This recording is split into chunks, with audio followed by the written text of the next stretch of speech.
Story 1.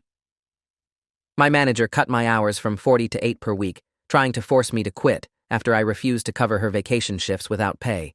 She told everyone I was unreliable and hired her nephew for my old position.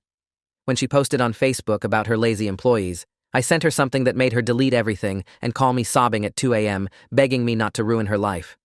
I'm 24F, and until 3 weeks ago, I worked at a mid-sized marketing firm called Creative Solutions as a junior graphic designer. This story is about my manager Linda, who was 52 and apparently thought she could bully me out of my job. Spoiler alert, it didn't work out the way she planned. I'd been working there for 2 years and honestly loved my job. The pay was decent for entry level, the work was creative and challenging, and most of my coworkers were great. I was good at what I did too. I'd gotten positive reviews, completed several high-profile projects, and clients specifically requested to work with me on multiple occasions. The problem started about 6 months ago when Linda became my direct supervisor. She'd been promoted from a different department and had zero experience managing creative staff. Within her first week, she made it clear that she expected her team to be flexible and go above and beyond, which apparently meant working on paid overtime and covering shifts whenever she felt like taking time off. The first red flag was when she asked me to stay late to finish a project that wasn't due for another week, just because she wanted to leave early for a hair appointment. When I politely explained that I had plans and could finish it the next day during regular hours, she got this look on her face like I'd personally insulted her. "I guess some people just aren't team players," she said loud enough for the whole office to hear. But I figured everyone has adjustment periods with new managers, so I tried to give her the benefit of the doubt. That was my first mistake. Over the next few months, Linda's demands became increasingly unreasonable. She'd schedule meetings at 7 a.m. or 6 p.m., knowing most of us lived far from the office. She'd assign rush projects on Friday afternoons that absolutely had to be done by Monday, then never mention them again. And she had this habit of delegating her actual managerial tasks to whoever was available, while she spent most of her day on personal phone calls or online shopping. The breaking point came 6 weeks ago when Linda announced she was taking a 2-week vacation to Europe with her boyfriend.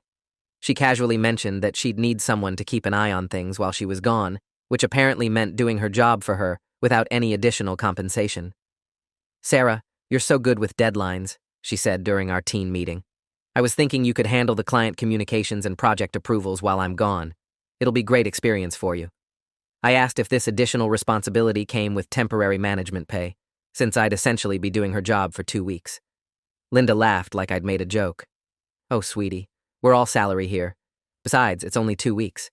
Think of it as professional development." Except I wasn't salary, I was hourly, and neither were most of the other junior staff members she was trying to dump her responsibilities on. When I pointed this out, her smile disappeared. "I think you're misunderstanding your role here, Sarah.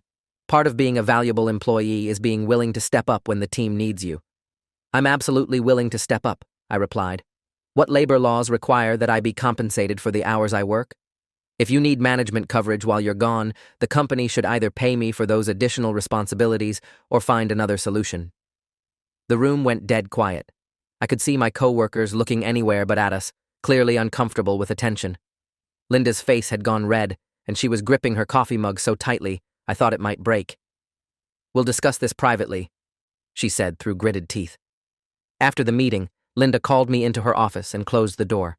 What followed was 20 minutes of her trying to convince me that wanting to be paid for work was somehow selfish and unprofessional. "This is exactly the kind of attitude that holds people back in their careers," she said. "Successful people don't nickel and dime their employers. They show initiative and prove their value. And employers show they value their employees by compensating them fairly for their work," I responded. "I'm happy to take on additional responsibilities, but I need to be paid for the additional hours." Linda stared at me for a long moment, then smiled in a way that made my skin crawl. "Well, I suppose we'll just have to figure something else out then, won't we?" I should have known right then that she was planning something. But I was naive enough to think that standing up for basic workers' rights wouldn't result in retaliation. That was my second mistake. The changes started the week after Linda got back from her vacation. Suddenly, projects I'd been working on were being reassigned to other team members. Client meetings I was supposed to attend were rescheduled without telling me, and my hours, which had been consistently 40 per week for 2 years, started getting cut. First, it was just a few hours here and there.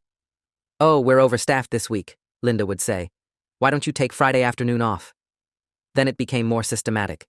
Instead of 5 8-hour days, I was scheduled for 4, then 3 days, Then 2. When I asked Linda about it, she acted confused. I'm just trying to manage our labor costs, she said. Corporate has been asking departments to be more efficient. I thought you'd appreciate having more free time. But I knew what was really happening. She was trying to force me to quit by making it financially impossible for me to stay. 2 days a week wasn't enough to cover my rent, let alone my student loans and other expenses.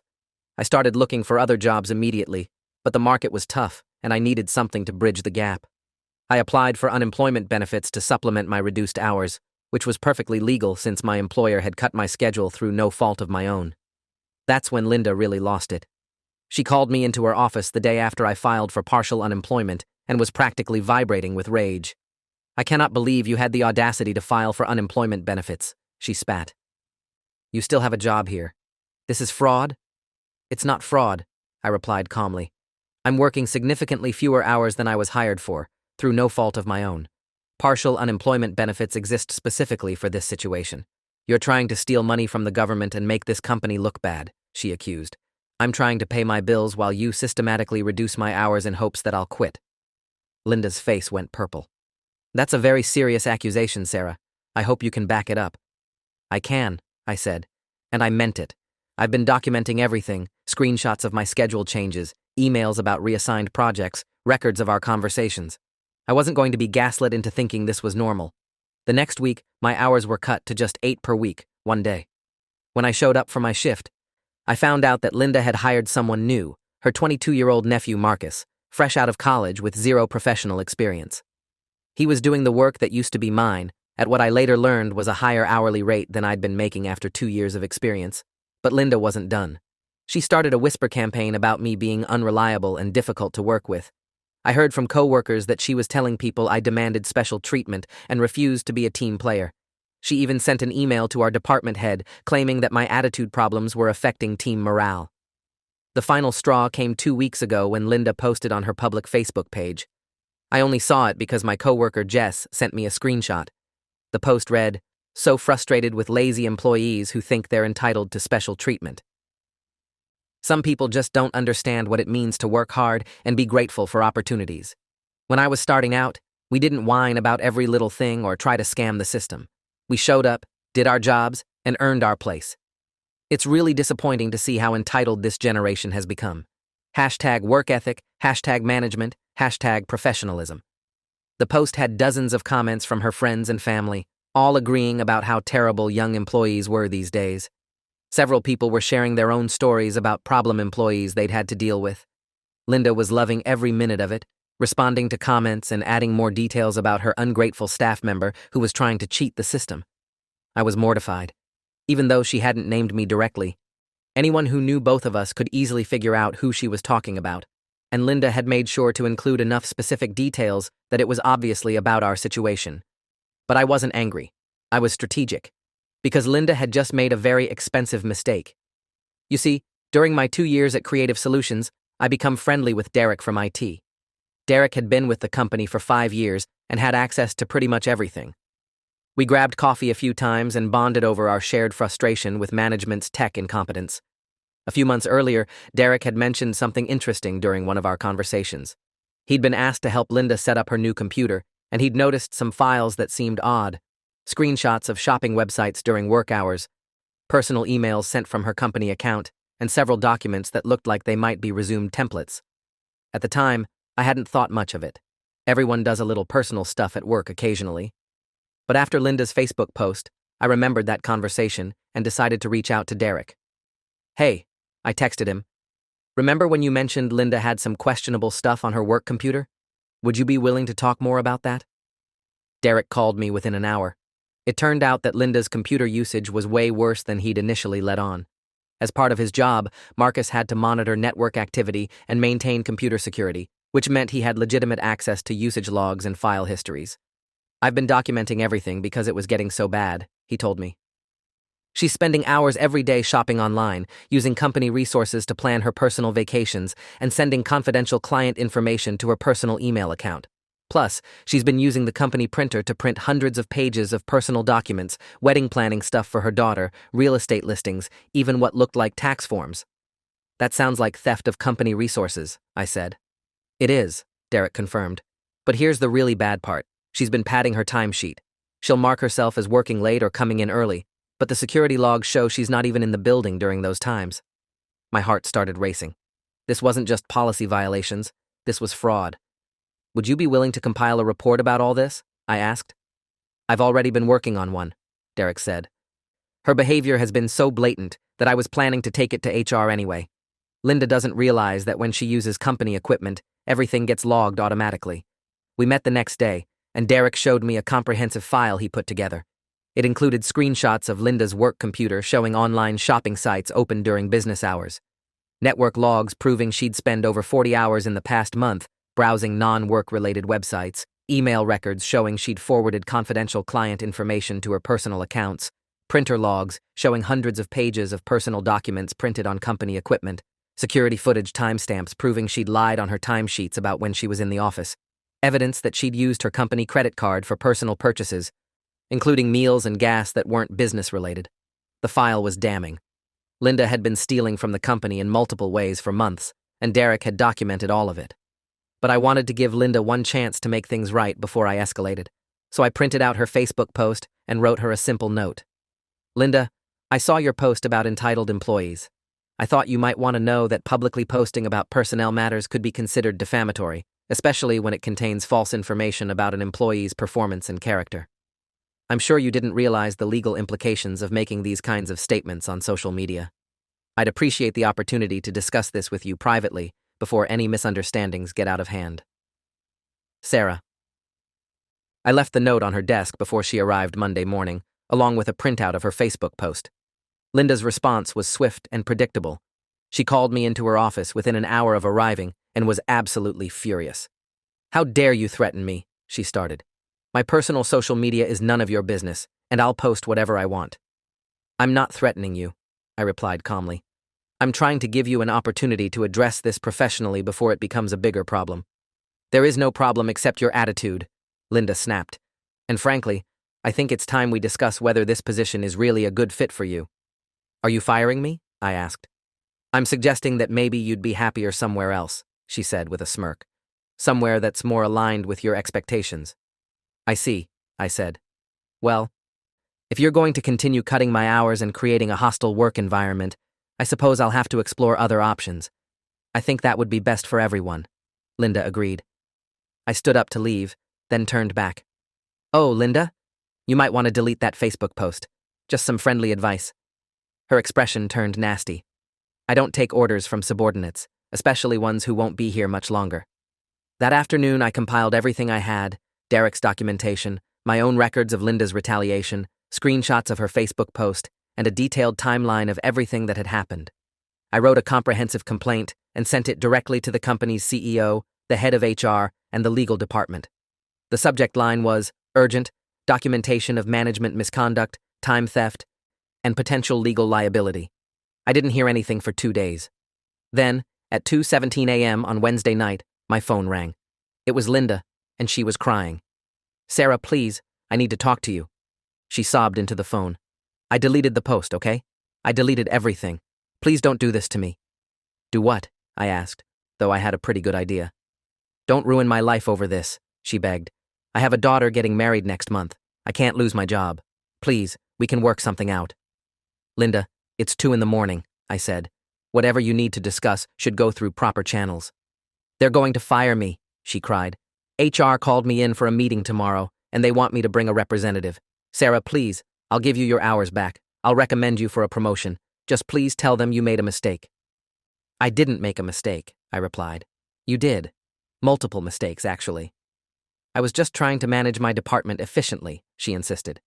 "You are stealing from the company and retaliating against me for asserting my legal rights," I corrected.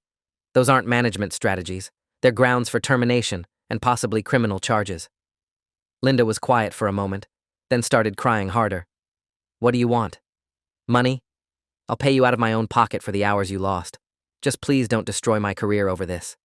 "This isn't about what I want," I said. "This is about accountability. You can't treat employees the way you treated me and expect there to be no consequences." "Everyone makes mistakes," she pleaded. "Cutting my hours by 80% to force me to quit isn't a mistake," I replied. "Publicly defaming me on social media isn't a mistake. Stealing company time and resources for months isn't a mistake. These were deliberate choices. I hung up after that. She called back 3 more times, but I didn't answer. Update 1. Linda was fired yesterday, and the aftermath has been even more dramatic than I expected. Apparently, when HR and the legal department saw my documentation, they launched a full investigation that uncovered even more problems. It turns out Derek wasn't the only person who'd been documenting Linda's behavior. 3 other employees had filed complaints about her management style, and 2 people had actually quit because of her. The company had been getting bad reviews on job sites, specifically mentioning Linda by name, which was affecting their ability to recruit. But the really shocking part was what they found when they audited her expense reports and timesheets. Linda had been inflating her hours and submitting false expense claims for almost a year. The total amount of money she'd stolen from the company was over $15,000. The CEO called me personally to apologize for what had happened and to offer me Linda's position, with a 40% salary increase and full management training. Apparently, several clients had specifically asked to work with me, and the company didn't want to lose that business. Linda's nephew Marcus, the one she hired, was also let go, since he'd been hired through nepotism and didn't have the qualifications for the position. The company is now implementing new policies about hiring relatives and conducting proper background checks for management positions. I also found out that Linda had been telling people she was the one who designed several projects that I'd actually created. She'd been taking credit for my work in her performance reviews and using it to justify her last promotion. HR is now reviewing all of her claimed accomplishments to figure out what she actually did versus what she stole credit for. The most satisfying part was learning that Linda's Facebook post had been seen by someone from corporate who recognized the company culture she was describing. That's actually what triggered the initial investigation. Her own social media rant about entitled employees made executives worried about potential liability issues. Several of my former coworkers have reached out to thank me for speaking up. Apparently, Linda had been making their lives miserable too. But they'd been afraid to report it because she was good at retaliating against people who challenged her. Linda tried to contact me one more time through a mutual acquaintance, asking if I would put in a good word to help her find a new job. I declined. She made her choices, and now she has to live with the consequences. Update 2. It's been a month since Linda was fired, and I wanted to update everyone because there have been some surprising developments. First, I accepted the management position, and I'm loving it. The team has been incredibly supportive, and productivity has actually increased since Linda left. It turns out that when people aren't constantly worried about arbitrary schedule changes and public humiliation, they do much better work. The company ended up recovering most of the money Linda stole through a combination of her final paycheck, unused vacation time, and some personal assets she agreed to turn over to avoid criminal charges. She also had to pay back my lost wages and overtime, plus damages for the hostile work environment. But the really interesting development involves Linda's replacement at her previous department. Remember how I mentioned she'd been promoted from a different area? Well, it turns out she'd left that department under suspicious circumstances too. When word got around about why she was fired, 2 former colleagues came forward with their own stories about Linda's behavior. Apparently, this was a pattern for her. She'd gotten away with it before because she was good at targeting younger employees who didn't know their rights or were afraid to speak up. She'd perfected a system of cutting hours, taking credit for others' work, and pushing out anyone who challenged her. The company is now conducting a full review of all the departments Linda had worked in over the past 5 years. They've found evidence of at least 3 other instances where employees quit suddenly after reporting problems with Linda's management style. One former employee reached out to me directly after hearing about the investigation. Linda had apparently forced her out using the exact same tactics, cutting hours, publicly criticizing her work, and making the job so miserable that quitting seemed like the only option. This woman had been trying to figure out how to file a complaint for months, but didn't know where to start. The legal department is now dealing with potential lawsuits from former employees who were mistreated by Linda. The company is trying to settle these cases quietly, but it's becoming clear that Linda's behavior was an expensive liability that should have been addressed years ago. On a personal note, Linda has apparently been telling people that I destroyed her life and that she was just trying to do her job. She's been bad-mouthing me on professional networking sites and warning other employers about hiring vindictive employees. My lawyer has advised her to stop, but she seems to think she's the victim in this situation. The most ridiculous part is that Linda is now claiming she was discriminated against because of her age, and that younger employees like me get away with behavior that older workers are punished for. She's apparently considering filing a complaint with the EEOC, though my lawyer says she doesn't have a case since her firing was based on documented theft and policy violations.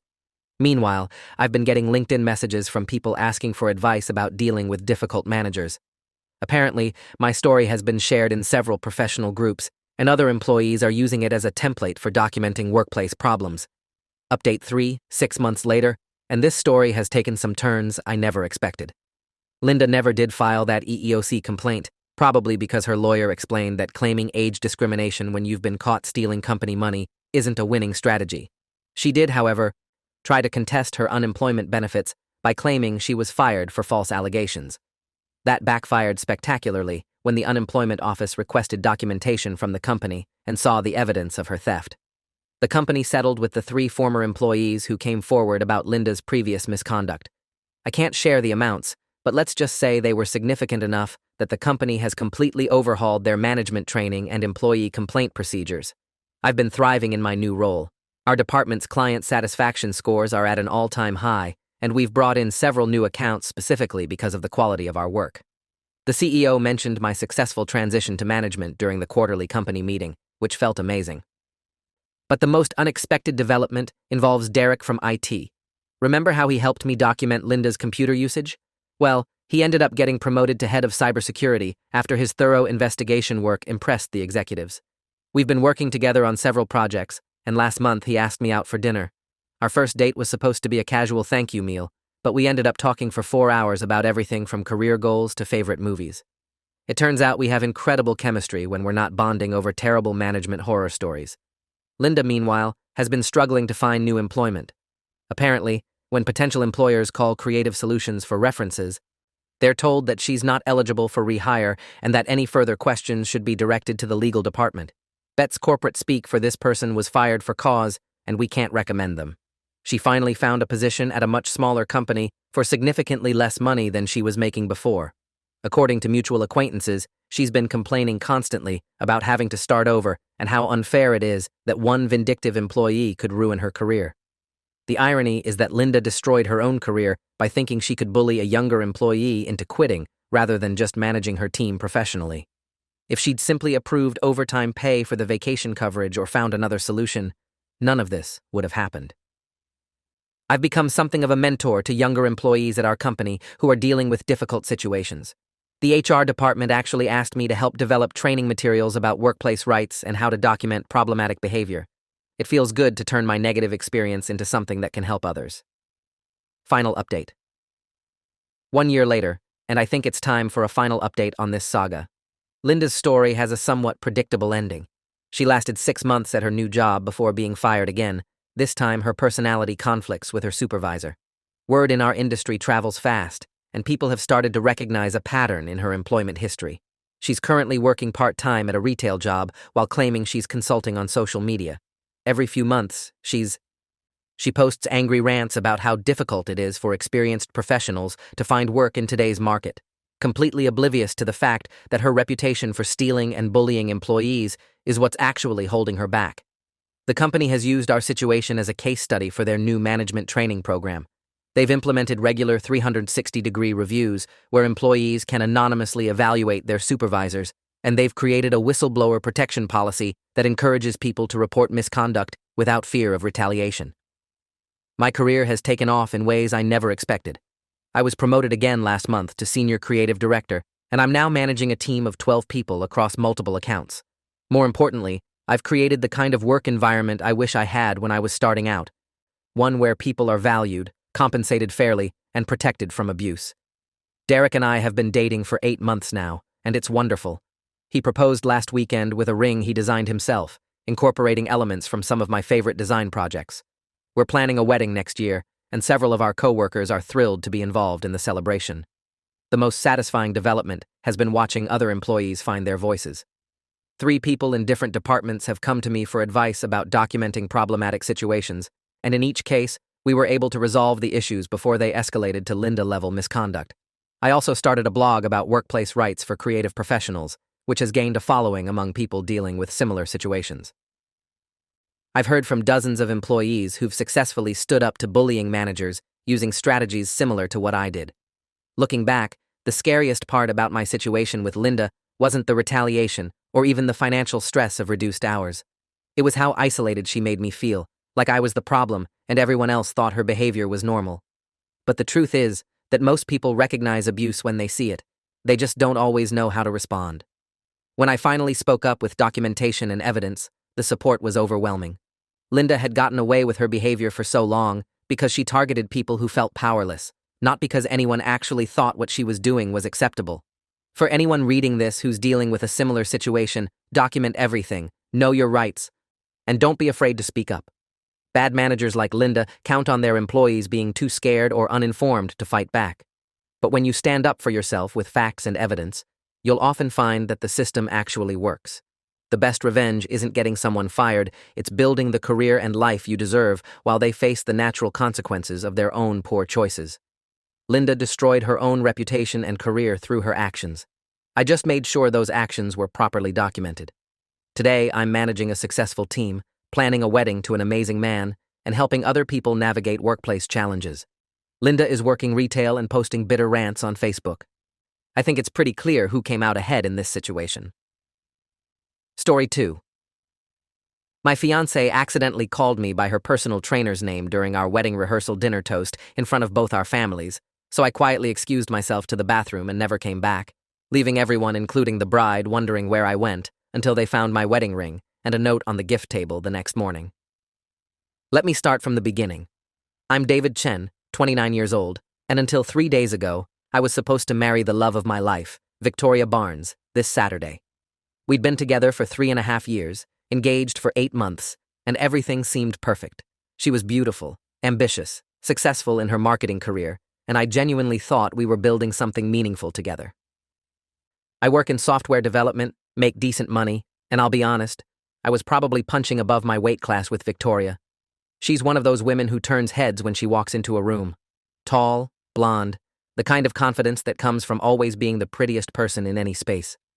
I'm more of the quiet, steady type. Not ugly, but definitely not the guy you'd expect to see with someone like her. Our wedding was supposed to be this weekend. We'd spent the last 8 months planning what was essentially going to be the event of the year in our social circle. Victoria had very specific visions about everything: the venue, the flowers, the menu, even the exact shade of ivory for her dress. Her parents, Robert and Margaret Barnes, were absolutely thrilled about the wedding and had insisted on paying for most of it. They're pretty well off. Robert owns a successful construction company, and they wanted to give their only daughter the fairy tale wedding she'd always dreamed of. The total cost was somewhere around $22,000. Venue rental, catering for 180 guests, photographer, band, flowers, the works. Her parents covered about $15,000 of that, and my family and I handled the rest. It was going to be beautiful, and honestly, I was excited. I thought I was marrying my best friend and partner for life, but there had been some things that bothered me over the past few months. Small things that I kept pushing to the back of my mind because I didn't want to be. About 6 months ago, Victoria started working with this personal trainer named Marcus Rodriguez. She'd always been interested in fitness, but she said she wanted to get into the best shape of her life for the wedding. Marcus trained clients at an upscale gym downtown, and Victoria began seeing him 3 times a week. At first, I was supportive. She was excited about her workouts, more energetic, clearly feeling good about herself. But gradually, I started noticing changes that made me uncomfortable. She began mentioning Marcus constantly. Marcus said this about nutrition. Marcus recommended that exercise. Marcus thinks I should try this new workout routine. It was always Marcus, Marcus, Marcus. When I'd ask about her day, somehow Marcus had said something funny or insightful that she had to share with me. Then there were the text messages. I'm not the type to go through someone's phone, but when you're lying in bed together and her phone keeps buzzing with messages that make her smile in a way that I hadn't seen in months, you start to notice. She'd be texting someone while we were watching movies, during dinner, even sometimes when we were supposed to be having intimate moments together. When I asked about it, she'd always say it was just work stuff or her girlfriends planning something for the wedding. But I caught glimpses of a name, Marcus, more often than seemed normal for a professional trainer-client relationship. The most concerning thing was how she'd started dressing for the gym. Victoria had always been fashionable, but her workout clothes became increasingly form-fitting and coordinated. She'd spend 20 minutes getting ready for a workout session, doing her hair and makeup like she was going on a date rather than to sweat for an hour. I tried to bring it up a couple of times, but she'd always deflect. David, he's my trainer. Of course, we text about workout schedules and nutrition plans. You're being paranoid. Or I like to look good when I work out. It makes me feel more confident. Why is that a problem? I convinced myself I was overthinking things. Victoria was loyal, committed to our relationship, excited about our future together. We were getting married in a few months. Surely if something was wrong, she'd talk to me about it. But the night of our rehearsal dinner changed everything. Friday night, the night before our wedding, we held our rehearsal dinner at Marcello's, this elegant Italian restaurant that Victoria had chosen. It was supposed to be an intimate gathering. Just immediate family and the wedding party. About 30 people total. The rehearsal at the church had gone smoothly. Victoria looked stunning in her rehearsal dress, a simple but elegant navy blue number that perfectly complemented her blonde hair. We'd run through the ceremony twice, everyone knew their roles, and the mood was celebratory and relaxed. At dinner, the atmosphere was perfect. Victoria's parents were beaming, my parents were charming everyone with stories about our early relationship, and the bridesmaids and groomsmen were all getting along beautifully. The food was incredible, the wine was flowing, and for the first time in months, I felt completely at peace about our upcoming marriage. After dinner, it was time for toasts. Her father went first with a beautiful speech about watching his little girl grow into an amazing woman and how proud he was to welcome me into their family. My best man, Tyler, gave a hilarious toast that had everyone laughing about our college adventures and how Victoria had somehow managed to make me a better person. Then it was Victoria's turn to speak. She stood up, wine glass in hand, looking absolutely radiant. She thanked everyone for being there, talked about how much our families meant to her, and expressed how excited I know that some people think it's old-fashioned, she said, her voice carrying clearly across the restaurant. But I genuinely believe that everything in my life has led me to this moment. All the challenges, all the growth, all the ways I've learned to push myself to be better. She paused, looked directly at me with this beautiful smile, and continued. Marcus has taught me so much about what I'm capable of, about pushing past my limits and discovering strength I didn't know I had. Tomorrow, when I marry Marcus, I know I'll be the best version of myself. The room went completely silent. I felt like someone had dumped ice water over my head. Did she just say she was marrying Marcus? Victoria's face went white as she realized what she'd said. The wine glass in her hand started trembling. I mean David, she said quickly, forcing a laugh. When I marry David tomorrow. Sorry, I'm just nervous and excited and clearly had too much wine. But the damage was done. Everyone was staring. Her parents looked confused and concerned. My mother's face had that expression she gets when she's trying to process something shocking. Tyler was looking back and forth between Victoria and me like he was watching a tennis match. I felt nauseous. My hands started shaking, and I could hear my heartbeat in my ears. I need to use the restroom, I said quietly, standing up from the table. David, wait, Victoria started to say, but I was already walking away. I went to the men's room, locked myself in a stall, and sat down on the toilet seat with my head in my hands. Marcus. She'd been thinking about Marcus while giving a toast about our marriage, the name that was apparently so present in her mind that it slipped out during what should have been one of the most important speeches of our relationship. Everything suddenly made sense, the constant texting, the way she lit up when talking about her trainer, the extra effort she put into her appearance for workouts. She wasn't just working out with Marcus, she was in love with him. I sat in that bathroom stall for probably 10 minutes, trying to figure out what to do. I could go back out there, pretend it was just a silly mistake, get married tomorrow, and spend the rest of my life wondering if my wife was thinking about another man, or I could trust my gut and acknowledge what I just witnessed. I pulled out my phone and called an Uber. Instead of returning to the rehearsal dinner, I walked out the back exit of the restaurant and got into the Uber when it arrived. I told the driver to take me back to our apartment. During the 20-minute ride, my phone started buzzing constantly. Text messages from Victoria, from Tyler, from my parents, from her parents. I turned it off and stared out the window. When I got to our apartment, I did something I'd never done before. I went through Victoria's belongings. I found her laptop in the bedroom and, thankfully, it wasn't password protected. I went straight to her social media messages and found exactly what I was afraid I'd find. Months of conversations with Marcus Rodriguez. Not just about workouts and nutrition, but deeply personal, intimate conversations that no engaged woman should be having with another man. Marcus, I can't stop thinking about our session today. The way you looked at me when you finished that last set. Victoria, I know we can't keep doing this, but I've never felt this way about anyone before. What we have is so much more intense than what I have with David. Marcus, after your wedding, maybe we should take some time apart. This is getting too complicated. Victoria, I keep wondering what would happen if I called it off, if I just followed my heart instead of doing what everyone expects me to do. Marcus, you know how I feel about you. But I won't be the reason you break up an engagement. You have to decide what you really want. Victoria, what I want is you. But I can't throw away 3 years and disappoint everyone. David is safe, stable, everything my parents want for me. You're dangerous. You make me feel alive. There were dozens of messages like this, going back months. Photos they'd sent each other, nothing explicit, but definitely intimate. Pictures of them together after workout sessions, looking sweaty and happy and very much like a couple. The most recent message was from yesterday. Victoria, 1 more day and I'll be married. I don't know how I'm going to get through this wedding thinking about you. Marcus, maybe it's a sign that you're making the wrong choice. Victoria, it's too late to change anything now.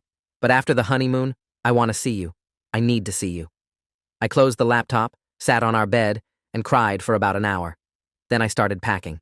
I filled 2 suitcases with my most important belongings, clothes, documents, my laptop, a few sentimental items. I took my wedding ring off and put it in the small gift box it had come in when I bought it. I wrote a simple note.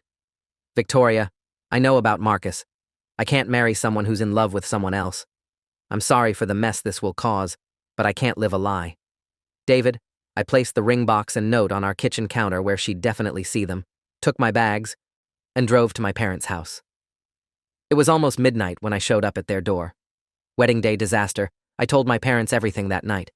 They were shocked, supportive, and honestly a little relieved. My mother later admitted that she'd sensed something was off about Victoria during the rehearsal dinner, even before the name slip. She just seemed distracted, my mom said, like her mind was somewhere else entirely. I turned my phone back on around 10 a.m. on Saturday, what was supposed to be my wedding day. I had 47 missed calls and 129 text messages. Victoria had apparently returned to our apartment around midnight and found my note. According to the timeline I pieced together from the messages, she'd immediately called everyone she could think of, trying to find me. The wedding was scheduled for 2 p.m. Based on the increasingly frantic messages, it was clear that Victoria had spent the morning convinced I would show up eventually. Her texts ranged from apologetic to angry to desperate. 12:47 a.m. David, please come home. We need to talk about this. It's not what you think. 1:15 a.m. I love you. The Marcus thing is just confusion. Cold feet. Please don't throw away our whole relationship over this. 6:30 a.m. The wedding is in 8 hours. People are already traveling here. You can't seriously be planning to leave me at the altar over a stupid mistake. 9:45 a.m. My parents are asking where you are. What am I supposed to tell them? That you abandoned me because I accidentally said the wrong name? 11:30 a.m. David, call me back. We can work through this, but not if you won't even talk to me. 1 p.m. Please, I'm begging you. I'm at the church in my wedding dress, and everyone is asking where you are. Don't do this to me. 1:45 p.m. I hate you. According to my best man Tyler, who filled me in later, the wedding was an absolute disaster. Victoria showed up at the church at 1 p.m. in full bridal regalia, apparently still believing I might appear. The guests were all seated, the flowers were arranged perfectly, the musicians were ready. Everything looked beautiful. But there was no groom. Tyler told me that initially Victoria's family started making excuses. David's running late. There was a family emergency. He'll be here shortly. But as 2 p.m. came and went, then 2:30, then 3 o'clock, it became obvious that I wasn't coming. Tyler said Victoria spent the first hour in the bridal suite with her mother and bridesmaids, frantically calling me and trying to figure out what to do. The guests were getting restless, children were getting cranky, and the photographer was documenting what was supposed to be the happiest day of Victoria's life turning into public humiliation. Finally, around 3:30 p.m., Victoria's father made an announcement to the assembled guests that due to unforeseen circumstances, though wedding would not be taking place today. He asked everyone to please enjoy the cocktail hour and dinner, since everything was already paid for, but to understand that the bride and groom needed privacy to work through some personal matters. Tyler said about half the guests left immediately, whispering among themselves and clearly gossiping about what could have gone wrong. The other half stayed for the free food and drinks, which made the whole thing even more surreal. Victoria, meanwhile, had locked herself in the bridal suite and was sobbing uncontrollably. Around 6 p.m., Victoria showed up at my parents' house, still in her wedding dress. I was sitting in my childhood bedroom, trying to read a book and failing, when my mother knocked on the door. David, Victoria's here. Well, She's still in her wedding dress and she's very upset. She wants to talk to you. I went downstairs and found Victoria standing in our living room, looking like a beautiful ghost. Her makeup was ruined, her hair was disheveled, and the bottom of her wedding dress was dirty from walking around outside. "How could you do this to me?" she said immediately. "How could you humiliate me in front of everyone I care about?" "I could ask you the same question," I replied. "David, it was a mistake, a stupid slip of the tongue. You threw away our entire relationship over one wrong name. It wasn't just the name, Victoria. I found the messages." Her face went completely white. "You went through my computer? You called me Marcus while toasting our marriage." "Yes, I went through your computer, and I found months of conversations about how you're in love with him and unsure about marrying me." She sat down heavily on our couch, still in that enormous wedding dress. "It's not. It's complicated, David." "No, it's not complicated. It's actually very simple. You're in love with someone else, and you were going to marry me anyway."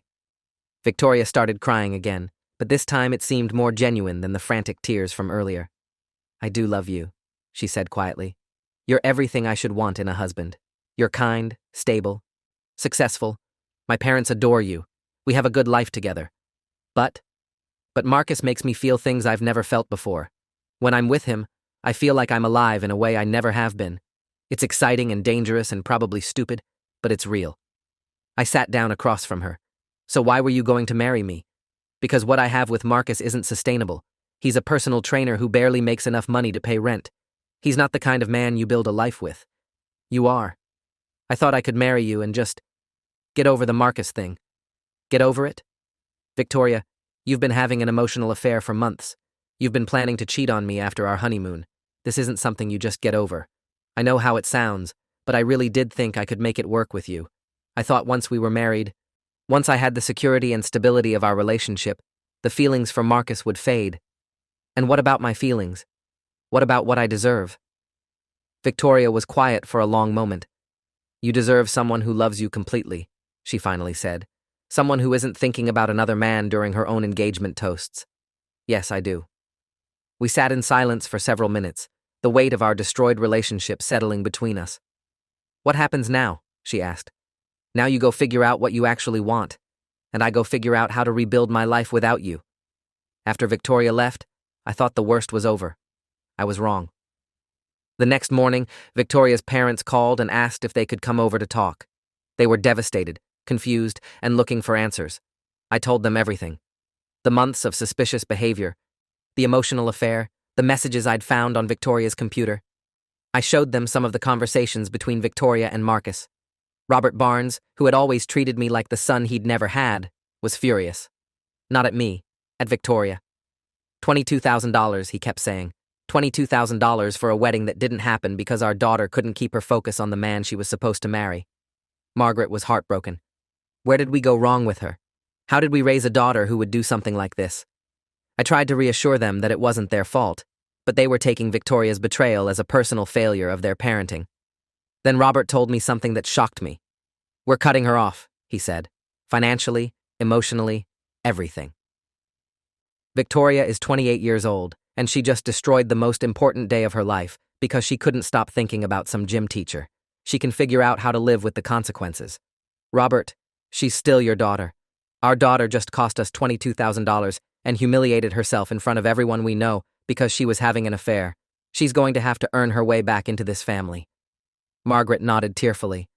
"We told her last night that she needs to find somewhere else to live.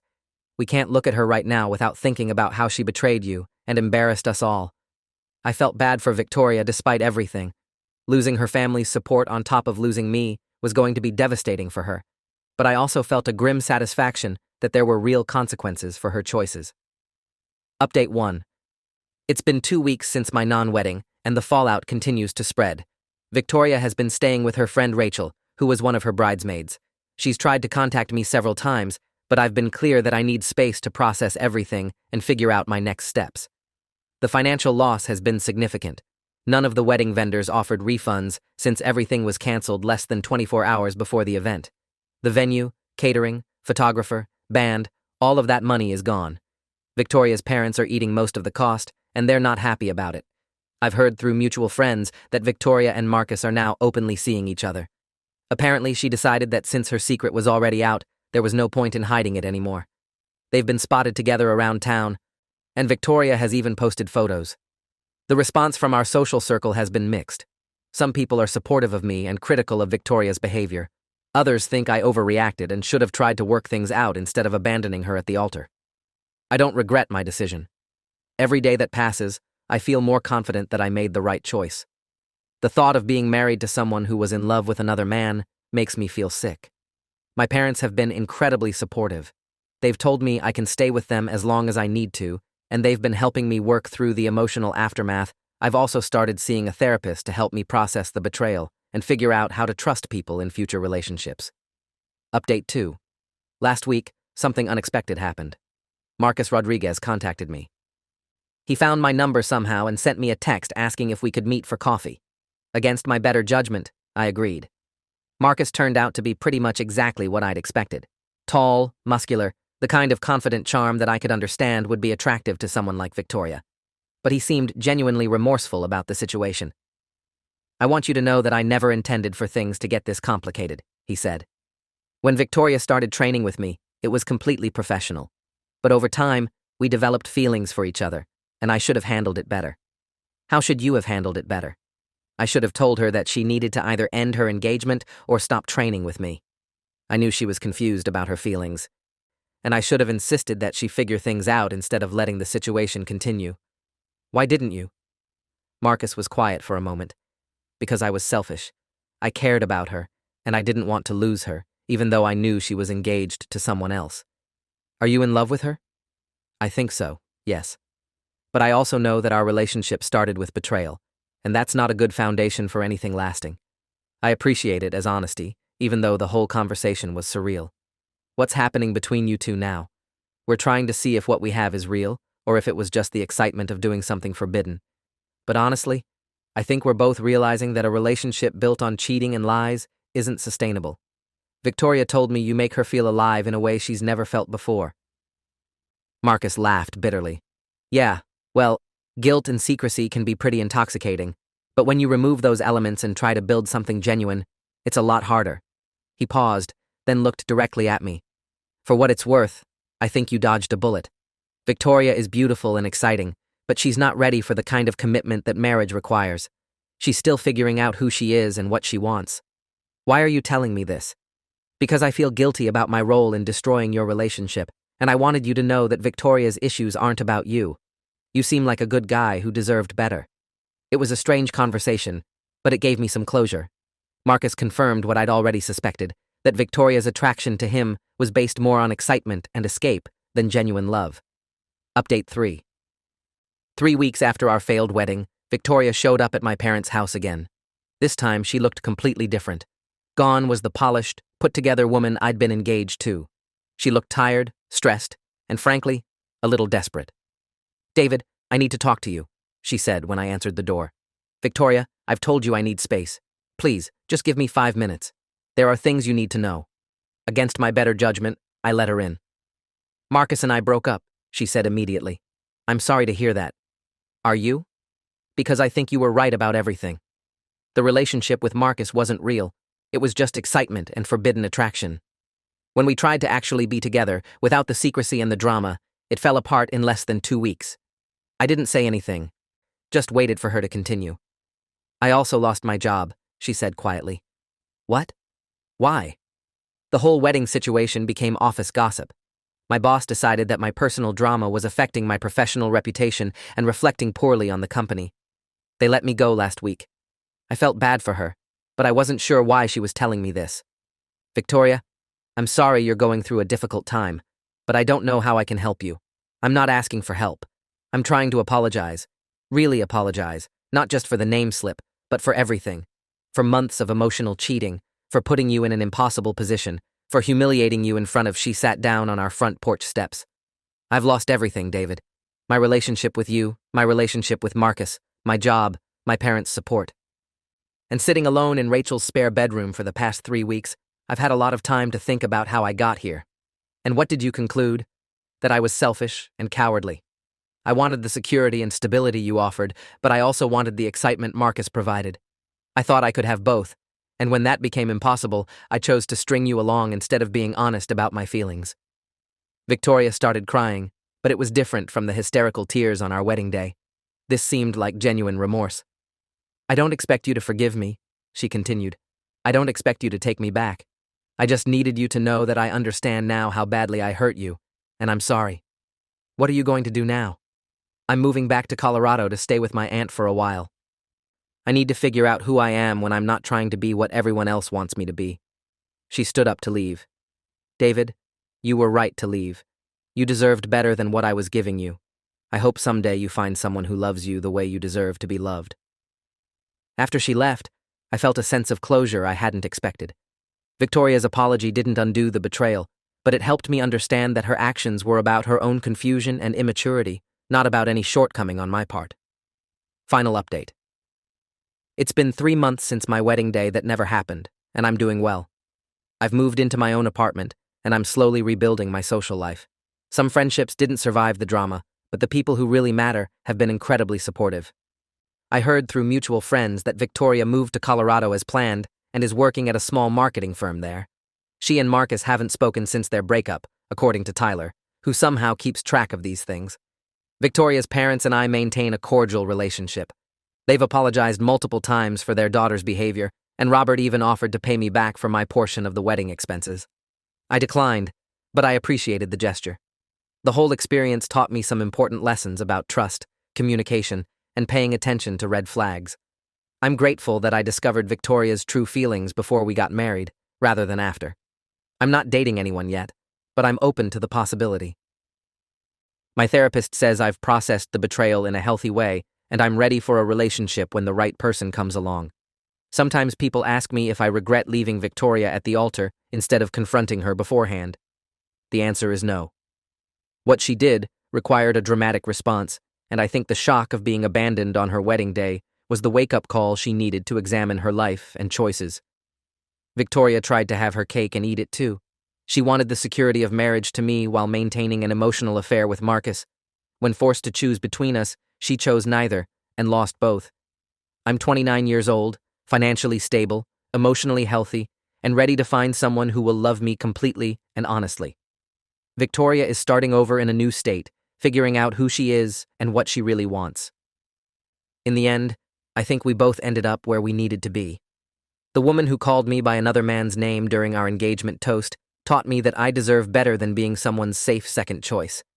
And walking away from that wedding was the best decision I've ever made. Marcus Rodriguez was right about one thing. I definitely dodged a bullet. And someday, I'll find someone who would never dream of calling me by another man's name, because I'll be the only man on her mind. Story 3. Sister-in-law claimed I was faking grief and being attention-seeking about my miscarriage to get sympathy, so I exposed her infertility struggles at the family dinner and watched her marriage crumble when everyone learned the truth. I'm Rachel, and I've been married to my husband Michael for 5 years. We've been trying to conceive for about 18 months when we finally got our positive pregnancy test last March. I'll never forget the joy on Michael's face when I showed him those 2 pink lines. We both cried happy tears and immediately started planning for our future as parents. The first trimester was rough with morning sickness, but I was so grateful to finally be pregnant that I didn't mind the nausea and exhaustion. Michael was incredibly supportive, bringing me crackers in bed and taking over most of the household chores when I was too tired to function. We decided to wait until the 12-week mark to tell our families, wanting to get through the first trimester safely before sharing our news. When we finally announced that Michael's parents' Sunday dinner, everyone was thrilled. His parents, Robert and Linda, were over the moon about becoming grandparents, and even his usually reserved sister Jennifer seemed genuinely happy for us. But there was one person whose reaction felt off: Michael's sister-in-law, Patricia. She's married to Michael's older brother, Kevin, and they've been trying to have children for about 3 years. When we announced our pregnancy, Patricia's smile looked forced, and she excused herself to the bathroom shortly after we shared the news. I felt bad for her, knowing how difficult it must be to hear pregnancy announcements when you're struggling with fertility yourself. I'd been in her shoes not too long ago, feeling that mix of happiness for others and sadness for yourself. So I made an effort to be sensitive around her, not talking too much about pregnancy symptoms or baby plans when she was around. Everything was going well until my 16-week appointment. I'd been looking forward to this visit because we were planning to find out the baby's gender and finally start sharing the news with friends and extended family. Michael had taken the afternoon off work to come with me, and we were both excited. But when the ultrasound tech started the scan, her expression changed. She got very quiet and kept moving the wand around, pressing harder against my belly. Then she excused herself to get the doctor, and I knew something was wrong. The doctor confirmed our worst fears. There was no heartbeat. Our baby had stopped developing at around 14 weeks, but my body hadn't recognized the loss yet. It's called a missed miscarriage, and it was the most devastating news I'd ever received. Michael and I held each other and cried right there in the doctor's office. All our dreams and plans for this baby just shattered in an instant. The doctor explained our options for managing the miscarriage, and we decided to schedule a procedure called a dilation and curettage for the following week. The next few days were a blur of grief, phone calls to family, and trying to process what had happened. Michael's parents were incredibly supportive, bringing us meals and offering to help with anything we needed. Jennifer sent a beautiful flower arrangement with a heartfelt note about how sorry she was for our loss. But Patricia's response was strange. When Kevin called to express their condolences, Patricia got on the phone and said something that still makes my blood boil. Well, at least you know you can get pregnant now. That's more than some people can say. I was so shocked by the comment that I didn't even respond. Michael took the phone and ended the call quickly, but we both felt like Patricia had somehow managed to make our tragedy about herself.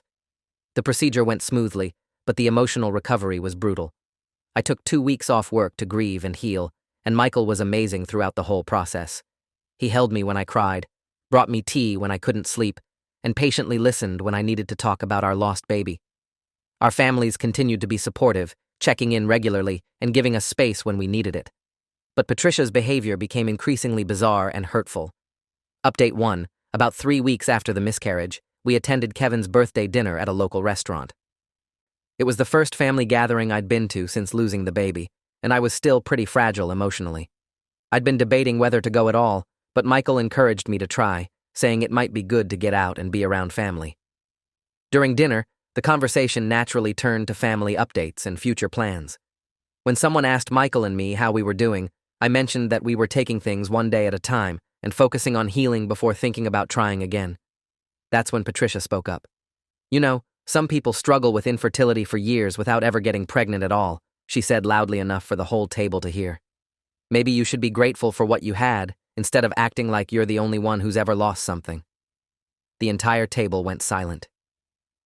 Michael's face turned red with anger, and his mother looked absolutely horrified.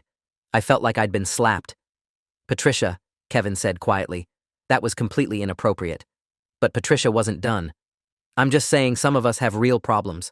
Some of us can't even get pregnant in the first place. But do you see me moping around and expecting everyone to feel sorry for me?"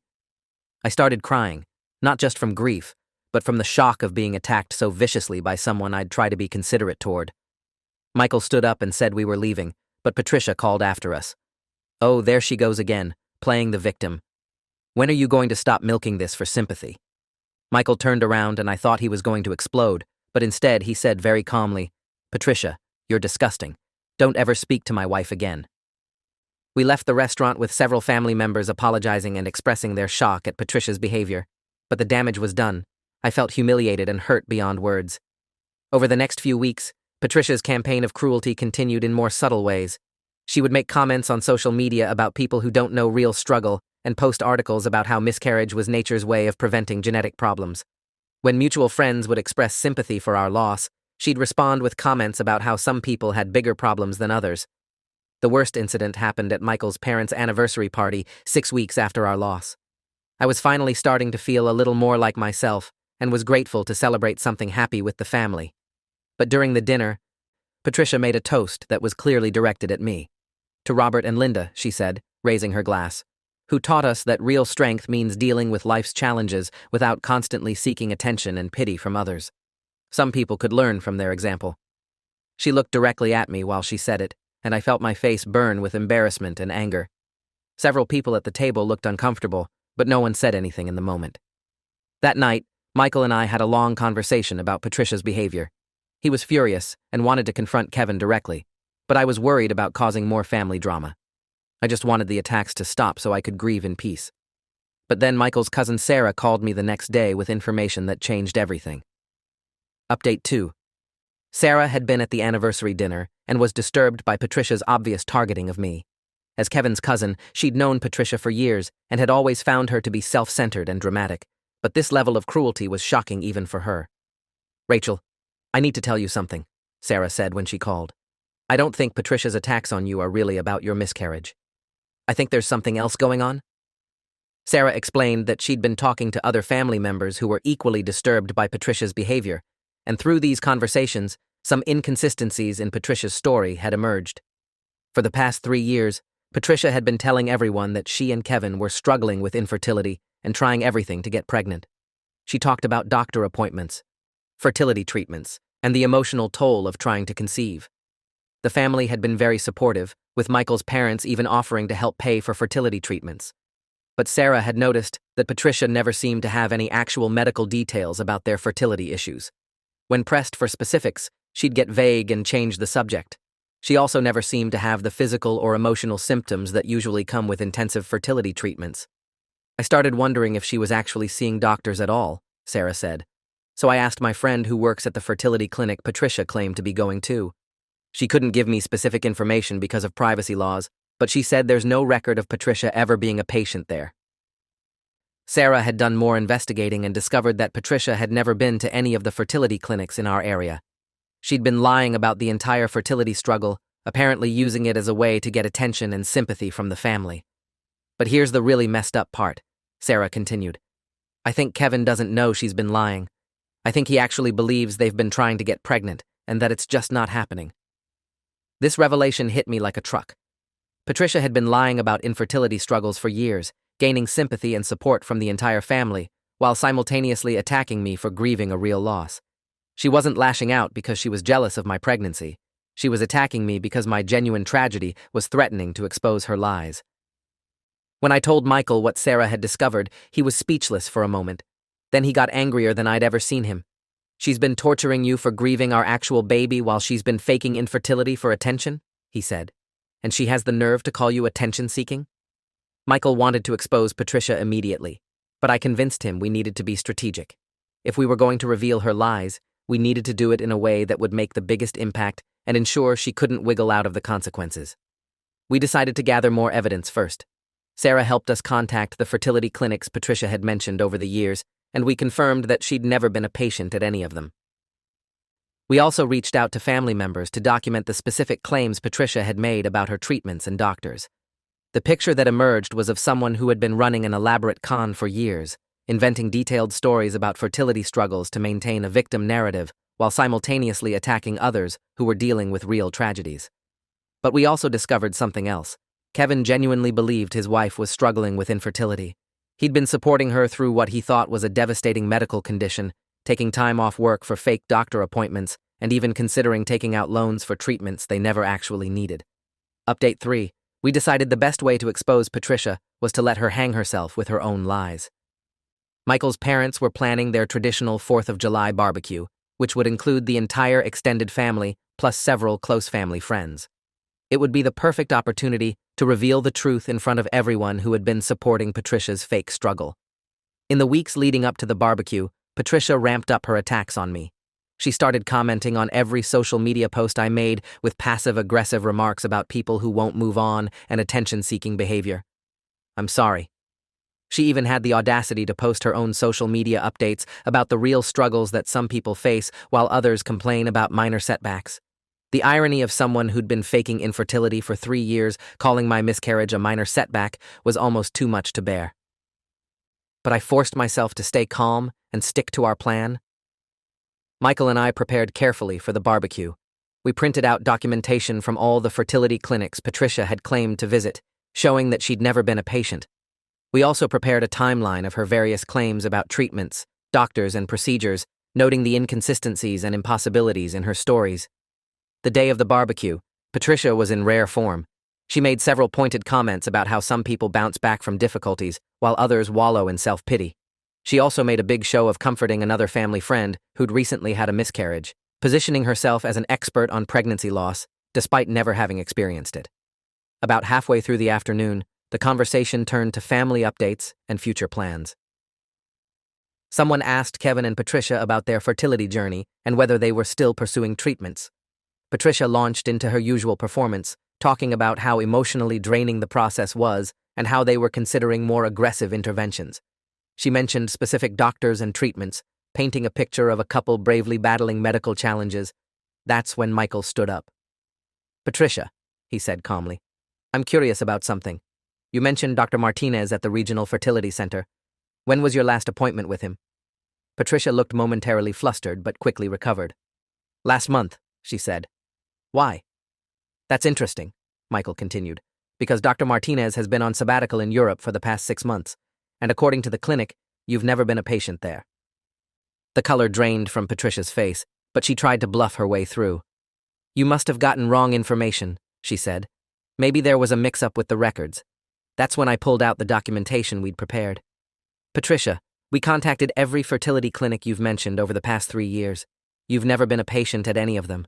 There are no medical records, no treatment history, nothing." The entire barbecue had gone silent. Kevin was staring at his wife with a look of complete confusion and dawning horror. "What are you talking about?" Kevin asked. "Patricia, what are they saying?" Patricia tried to deflect, claiming we were attacking her out of spite and that medical records were private. But the evidence was overwhelming. And family members started asking pointed questions about the inconsistencies in her stories. Finally, Kevin demanded the truth. In front of 30 family members and friends, Patricia broke down and admitted that she'd been lying about the entire fertility struggle. She said she'd started the lie because she felt pressured to have children and wanted to buy time, but then it spiraled out of control. "But it's not like I hurt anyone," she said, still trying to minimize her actions. "It was just a little lie to get people off my back about having kids." That's when Michael's father, usually the most diplomatic person in the family, spoke up. "Patricia," he said quietly, "you've been accepting sympathy, support, and even financial offers for a condition you don't have. And you've been attacking Rachel for grieving a real loss while pretending to understand her pain. That's not a little lie. That's fraud and cruelty." Kevin looked absolutely devastated. He realized that for 3 years, he'd been supporting his wife through a fictional medical condition while she attacked his sister-in-law for experiencing a real tragedy. "We're leaving," Kevin said, his voice shaking. "Patricia, we're going home, and you're going to explain to me exactly what else you've been lying about." Patricia tried to argue, but Kevin was already walking toward their car. She had no choice but to follow, but not before turning back to me and hissing, "This is all your fault. You couldn't just let it go." The aftermath was immediate and brutal. Within hours, the story had spread through the entire extended family and friend network. People were horrified not just by the lies, but by Patricia's cruel treatment of me while I was grieving a real loss. Update 4. The fallout from the barbecue revelation was swift and devastating for Patricia. Kevin called Michael that night to apologize and to let us know that he was seriously considering divorce. He discovered that the fertility lie was just the tip of the iceberg. Patricia had been lying about numerous other things throughout their marriage. "She's been taking money from our joint account for fertility treatments that never happened," Kevin told Michael. "She's been lying about doctor appointments, medications, everything. I don't even know who I married." Over the next few days, more lies came to light. Patricia had been telling her coworkers that she needed time off for medical appointments that didn't exist. She'd been soliciting sympathy and favors from friends by sharing fabricated stories about her fertility struggles. She'd even started a private fundraising campaign among Kevin's extended family to help with treatment costs. The family was outraged when they learned about the financial aspect of her deception. Michael's parents had offered to contribute thousands of dollars toward fertility treatments, and other family members had been saving money to help the couple afford procedures they never actually needed. But what really sealed Patricia's fate was the discovery of her online activity. Kevin found that she'd been active in multiple fertility support groups and forums, sharing detailed stories about fake treatments and procedures. She'd been receiving emotional support from women who were genuinely struggling with infertility, while simultaneously attacking me for grieving a real pregnancy loss. Kevin also found drafts of social media posts where Patricia had planned to announce a fake pregnancy, complete with fabricated ultrasound photos she downloaded from the internet. She'd apparently been planning to take her lie to the next level by faking an entire pregnancy. When confronted with this evidence, Patricia finally admitted the full scope of her deception. She said she'd started lying because she felt pressured to have children but wasn't ready, and the lie had grown beyond her control. She claimed she'd been planning to eventually announce a pregnancy and then fake a miscarriage to end the charade. She was literally planning to fake losing a baby. Kevin told Michael, while attacking you for actually losing one. I can't even comprehend that level of sickness. Kevin filed for divorce 2 weeks after the barbecue. He also insisted that Patricia pay back every penny that family members had contributed or offered for her fake fertility treatments. The divorce proceedings revealed even more lies about finances, career accomplishments, and past relationships. Patricia tried to salvage her reputation by claiming that her lies were the result of mental health issues and societal pressure on women to have children. But her cruel treatment of me while I was grieving made it impossible for anyone to view her as a victim. She was fired from her job when her employer discovered she'd been using fake medical appointments to get paid time off. Several of the fertility support groups she'd infiltrated banned her when they learned about her deception. Even her own family distanced themselves when they learned the truth about her lies. Final update. It's been 8 months since the barbecue incident, and I wanted to share how everything has turned out because the resolution has been more satisfying than I ever could have imagined. First, and most importantly, Michael and I are doing well. The trauma of both the miscarriage and Patricia's attacks took a toll on our marriage, but we worked through it with the help of counseling. We've started trying to conceive again, and while we're being cautiously optimistic, we feel stronger and more united than ever. The support we received from Michael's family after Patricia's lives were exposed has been overwhelming. They've all gone out of their way to show us love and support, and several family members have made donations to miscarriage support organizations in our baby's memory. Kevin's divorce was finalized last month, and he's doing much better than anyone expected. He says that while the betrayal was devastating, he's grateful to know the truth and to be free from a marriage built on lies.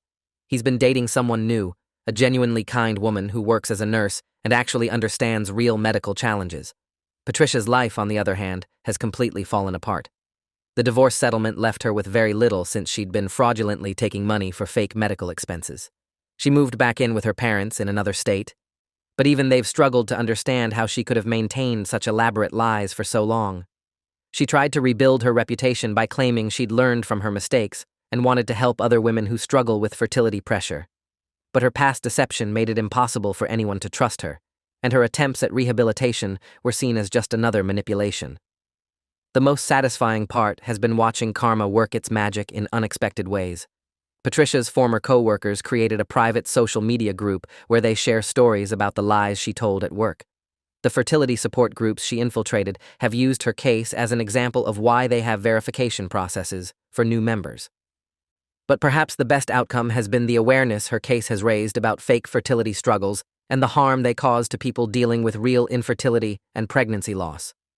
Several support organizations have updated their guidelines and verification processes because of what happened with Patricia. Michael and I have also become advocates for miscarriage awareness and support. We've shared our story at support group meetings and online forums, helping other couples understand that their grief is valid and that they deserve respect and compassion during their healing process. Looking back, I'm actually grateful that Patricia revealed her true character when she did. Yes, her attacks made an already devastating time even more painful, but exposing her lies also showed us who our real family and friends are. The people who matter supported us through our darkest moments, while someone who was living a complete lie tried to tear us down. The irony is that Patricia spent 3 years pretending to understand fertility struggles while showing no actual empathy for people experiencing them. She attacked me for grieving a real loss while faking her own medical condition for attention and sympathy. In the end, the truth always comes out, and people who build their lives on lies eventually get caught. Patricia thought she could manipulate an entire family while attacking someone who was genuinely suffering, but instead, she ended up losing everything she'd worked to build. Sometimes the best revenge is simply letting someone's true character speak for itself. Patricia destroyed her own life with her lies and cruelty. All we did was make sure everyone could see who she really was, and now she gets to live with the consequences of her choices while we move forward with our lives surrounded by people who actually care about us. Story 4. My mother-in-law demanded my husband divorce me because I wasn't good enough for her son, and when I overheard him tell her mom's judgment has never failed me before, maybe you're right about her. So I decided to show them both exactly what losing me would cost them, starting with the business I built that's been funding their lifestyle for 3 years. I need to get this off my chest because the last month has been absolutely unreal. My name is Sarah, I'm 31, and I've been married to my husband Mike for 4 years. We have what I thought was a solid marriage, but apparently his mother Linda has been working behind the scenes to destroy it, And 3 weeks ago, I found out that Mike might actually be listening to her. Let me give you some background first. Mike and I met through work. I'm a digital marketing consultant who started my own agency 3 years ago, and he was working at his family's struggling restaurant supply business. When we got married, Linda made it clear from day one that she didn't think I was good enough for her precious son. According to her, Mike deserved someone from a better family with proper values, whatever that means. The thing is, Linda has never worked a day in her life. She married Mike's father right out of high school and has been dependent on men her entire existence. Meanwhile, I built my business from nothing, and it's been incredibly successful. So successful, in fact, that when Mike's family business started failing 2 years ago, I was the one who saved it. Here's where it gets complicated. Mike's family restaurant supply company was hemorrhaging money and facing bankruptcy. His father had made some terrible investments, and they were about to lose everything, including their house. Mike was devastated watching his parents potentially lose their livelihood, so I made what I thought was a generous offer to help. I restructured their entire business model, took over their marketing and client acquisition, and invested $180,000 of my own money to keep them afloat. Within 6 months, I had them profitable again. Within a year, they were making more money than they ever had. I basically saved their entire family from financial ruin, and I never asked for anything in return except that they treat me with basic respect. But Linda never saw it that way. Instead of being grateful, she became even more resentful of me. She started telling people that I was trying to control the family business and that I was manipulating Mike with money. She conveniently forgot that without my help, there wouldn't be a family business left to control. The tension escalated over the past few months. Linda started making increasingly nasty comments about me at family gatherings. She'd make snide remarks about my clothes, my cooking, my career, anything she could think of. Mike would tell me to just ignore her and insist that she'd come around eventually. He kept saying his mom was just protective and that she meant well. Last month, things got worse when Linda started openly campaigning for Mike to leave me. She told him I was too ambitious and that I would never make him happy. She said I was using him and that he deserved someone who would put family first instead of focusing on my career. The irony was stunning. My career was literally supporting their family. Then 3 weeks ago happened, and everything changed. I had come home early from a client meeting and was walking up to our front door when I heard voices from inside. Mike was on the phone, and I could tell he was talking to his mother because he always uses this particular patient tone with her. I was about to walk in when I heard my name, so I stopped to listen. "Mom, I know you don't like Sarah, but we've been through this," Mike was saying. Then I heard Linda's voice through the speakerphone. Loud and shrill as always. "Michael, that woman is destroying our family. She's controlling you with her money and making you think you need her. You could do so much better." "I don't know, Mom," Mike said, and my heart started pounding. "Sarah has been good to us. She saved the business." "She saved the business so she could control us," Linda snapped. "She's manipulative and cold, and she's never going to make you truly happy. You need a woman who will support you, not compete with you. Someone who understands family values." There was a long pause, and then Mike said the words that completely shattered me. "You know what, Mom? Your judgment has never failed me before. Maybe you're right about Sarah. Maybe I have been settling. I felt like I'd been punched in the stomach. Settling? After everything I'd done for him and his family?" "I knew you'd see sense eventually," Linda said, sounding triumphant. "You deserve so much better than her, sweetheart. There are plenty of wonderful girls who would appreciate you." "I just don't know how to handle this," Mike said. "The business complicates things. We're so financially intertwined." "Don't worry about the business," Linda replied. "We managed before she came along. We can manage after she's gone. You can't let money trap you in an unhappy marriage." I stood there in shock, listening to them plan my exit from Mike's life like I was some kind of business obstacle to overcome. After 4 years of marriage, after saving his family from bankruptcy, after building a life together, he was ready to throw it all away because his mommy told him to.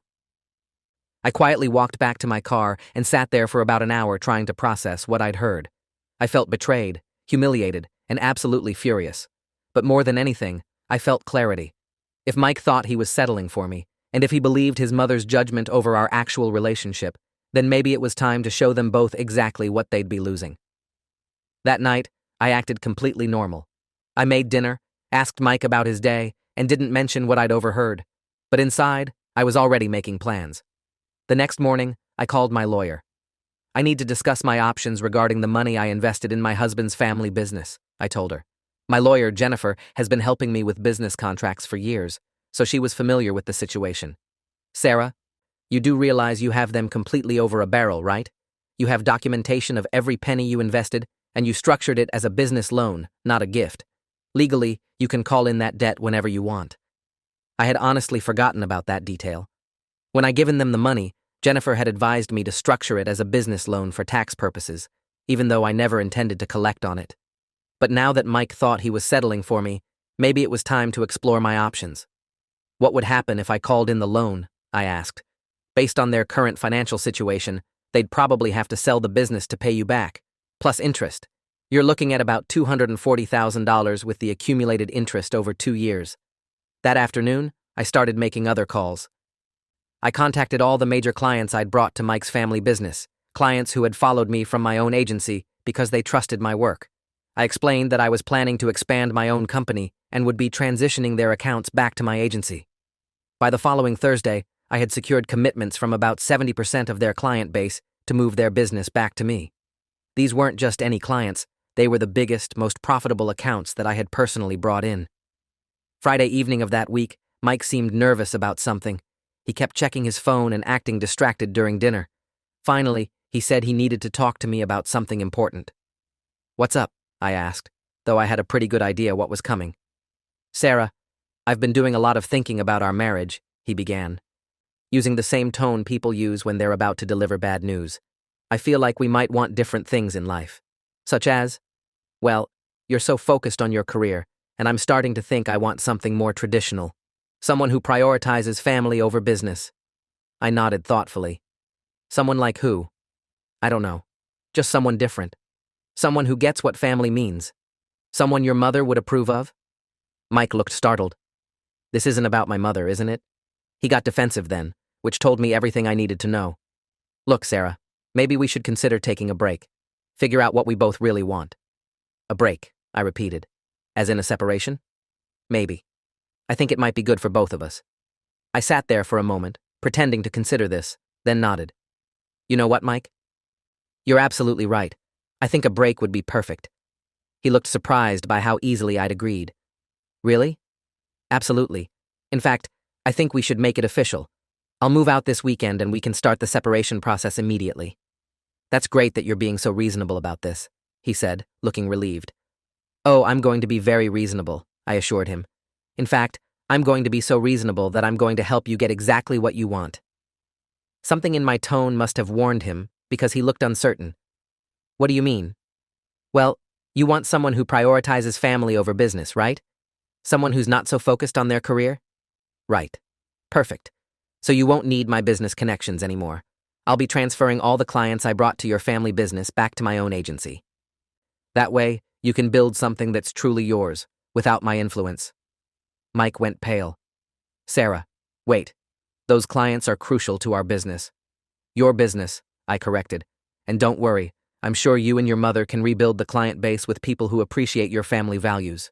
You can't just take our clients." "Actually, I can. They were my clients first, and they've been very clear that their loyalty is to me personally, not to your company. But don't worry, I'm also going to help with a financial situation." "What financial situation?" I smiled sweetly. "Well, since we're separating, I'll need to call in the business loan I made to your family. You know, the $240,000 that's currently keeping your business afloat? I'll be needing that back so I can invest in my own company's expansion." Mike looked like he was going to be sick. "Sarah, you can't be serious. That money was a gift. Actually, it was legally structured as a loan. My lawyer can show you the paperwork if you'd like. But don't worry, I'm not unreasonable. I'll give you 30 days to pay it back. We don't have that kind of money. Then I guess you'll need to sell the business. But hey, at least you'll be free to find someone who your mother approves of." Mike stared at me in complete shock. I could see him doing the math in his head, realizing that losing my clients and having to repay the loan would completely destroy everything his family had built. "Sarah, please. Can we talk about this rationally? This is me being rational, Mike. You said you were settling for me, remember? Well, now you don't have to settle anymore. You can have exactly what you and your mother wanted, a life without me in it." "I never said I was settling." "Really? Because I heard you tell your mother that her judgment has never failed you before, and that maybe she was right about me. That sounds like settling to me." The color drained from his face as he realized I'd heard the phone conversation. "Sarah, I can explain." "No need. You were very clear. You think you can do better than me, and your mother thinks I'm not good enough for you. So now, you get to prove it. Update 1. The following weekend was absolutely chaotic. Mike spent the entire time calling his parents, trying to figure out how to handle the situation they'd created. I could hear him on the phone with his father, explaining that they were about to lose most of their clients and would need to repay my loan. Sunday afternoon, Linda showed up at our house and she was furious. "How dare you threaten my family?" She screamed the moment I opened the door. "I'm not threatening anyone," I said calmly. "I'm just removing myself from your family's life, exactly like you wanted. You can't take back money you gave as a gift. I didn't give it as a gift. I made a business loan, and now I need my money back to invest in my own company's growth. This has been vindictive and petty. This is me prioritizing my career over family, which is apparently what I do," I replied. "You should be happy. Now Mike can find someone who shares your values." Mike appeared behind his mother, looking desperate. "Sarah, my mom wants to apologize for anything she might have said that upset you." Linda whirled around to glare at him. "I am not apologizing to her." "Mom, please," Mike begged. "We need to fix this." "We don't need to fix anything," I interjected. Mike made his choice. He decided his mother's judgment was more reliable than our marriage. Now he gets to live with that choice. "You're destroying our family's livelihood over a misunderstanding." Linda shrieked. "I'm not destroying anything. I'm just taking back what's mine. You said you managed before I came along. Now you get to prove it." Linda turned to Mike. "Are you going to let her do this to us?" Mike looked completely lost. "Sarah, please. I love you. I don't want a divorce." "Funny, because 3 days ago you wanted a break so you could find someone better." I was confused. My mom has been in my ear for months, and I wasn't thinking clearly. "So you're saying your mother was wrong?" Mike looked back and forth between us, clearly trapped. If he said his mother was wrong, Linda would explode. If he didn't, I'd follow through on my threats. I think there might have been some miscommunication." "Miscommunication?" I laughed. "Mike, you told your mother that her judgment has never failed you, and that maybe she was right about me being wrong for you. Which part of that was miscommunication?" Linda jumped in. "I was just trying to protect my son from a woman who's clearly more interested in money than love. A woman who saved your family from bankruptcy, you mean? You saved us so you could control us. I saved you because I loved your son and wanted to help his family. But apparently that makes me manipulative and controlling." Mike finally found his voice. "Mom, maybe you should go home. Sarah and I need to talk privately." Linda looked betrayed. "After everything I've done for you, you're choosing her over me?" "I'm not choosing anyone over anyone," Mike said weakly. "I just think we need some space to work this out." After Linda left, Mike begged me to reconsider. He promised he'd set better boundaries with his mother and that he'd never let her interfere in our marriage again. But I was done. "Mike, the problem isn't just your mother," I told him. "The problem is that when she told you I wasn't good enough, you believed her. When she said you were settling, you agreed. You were ready to throw away 4 years of marriage because Mommy told you to." I was confused. She's been pressuring me for months. And instead of defending me or setting boundaries, you listened. You actually considered that she might be right. Mike started crying then, which honestly just made me angrier. "Sarah, please. I can't lose you. I can't lose the business. My whole family will be ruined. Then you should have thought about that before you decided I wasn't good enough for you. I never said you weren't good enough. You didn't have to say it directly. But when your mother said it, you didn't defend me. When she said you could do better, you agreed to think about it. That tells me everything I need to know about how you really see me." The next morning, I moved out. I had already found a beautiful apartment downtown, closer to my office. Mike kept calling and texting, begging me to come back, but I was done listening to his excuses. Update 2. It's been 1 week since I moved out, and the fallout has been spectacular. Mike's family business is in complete chaos. Not only did they lose the clients I brought in, but word has gotten around the industry about what happened.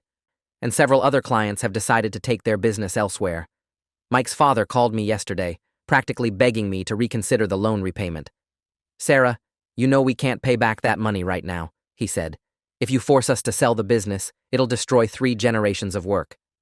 "Then maybe your wife should have thought about that before she decided to destroy my marriage," I replied. Linda feels terrible about what happened. She knows she made a mistake. Does she? Because when she came to my house, she didn't seem to feel terrible. She seemed to think I was being vindictive and petty for removing myself from your family's life. She's just proud. She's scared of losing the business. She should be scared. Her pride and her interfering have consequences. What can we do to fix this? You can start by acknowledging that I saved your family from bankruptcy and that Linda's treatment of me was completely unacceptable. Then you can have your son decide whether he wants to be married to me or listen to his mother, because he can't do both. Mike has been staying at his parents' house since I moved out, and according to mutual friends, it's been a war zone. Linda is furious that her plan backfired and is blaming Mike for not handling me properly. Mike is apparently having panic attacks about losing both his marriage and his family's livelihood. The next day, my lawyer called with an interesting update. Sarah, I've been contacted by 3 different attorneys representing Mike's family. They're trying to find a way out of the loan repayment. Is there a way out? Not legally, no. The paperwork is ironclad. But they're getting desperate, which means you have all the leverage here. Good. Let them sweat.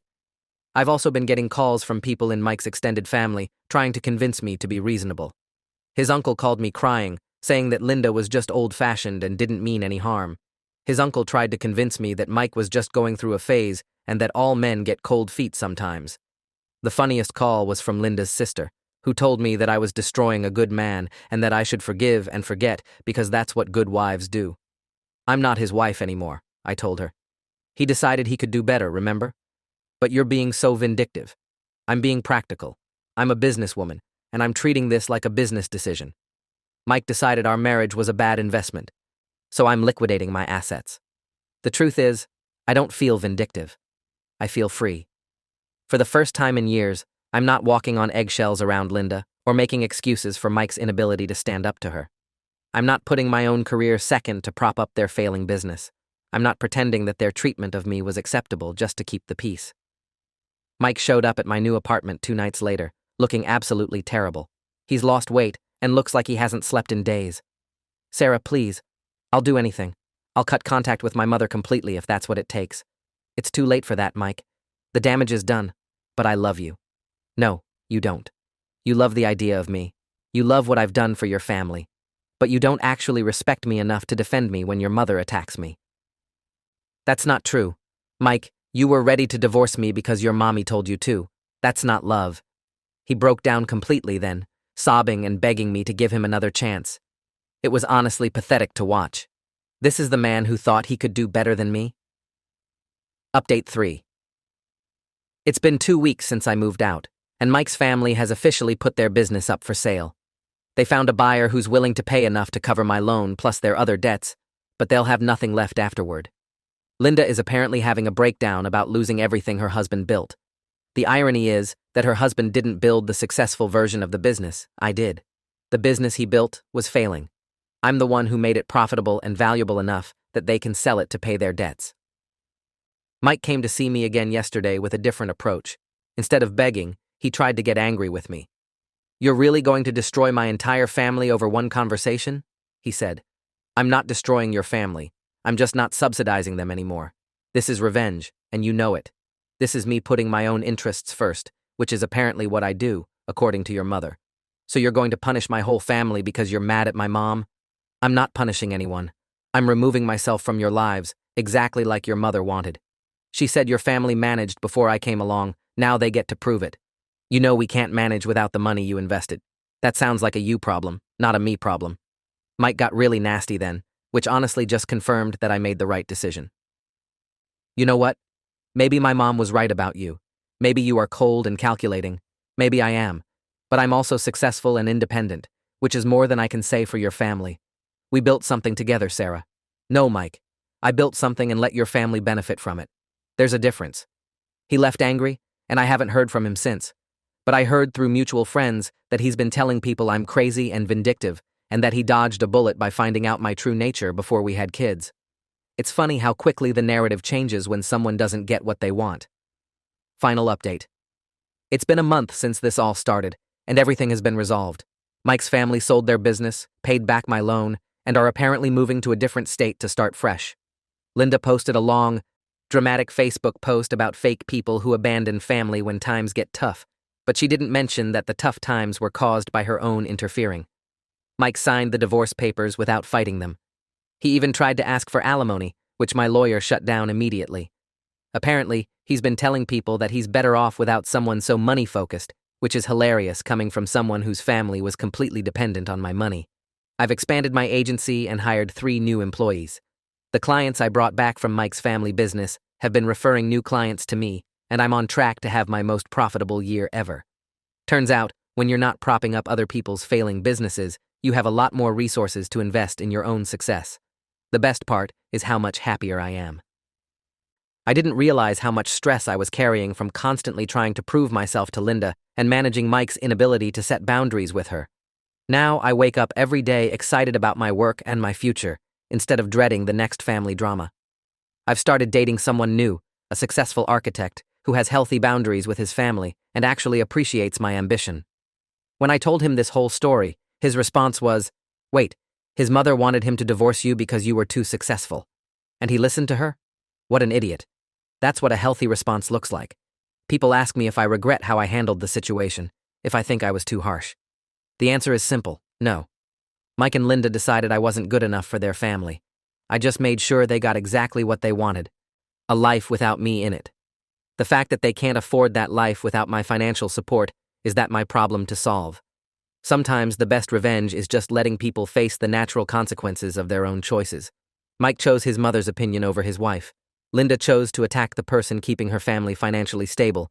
They both got exactly what they asked for, and I got my freedom.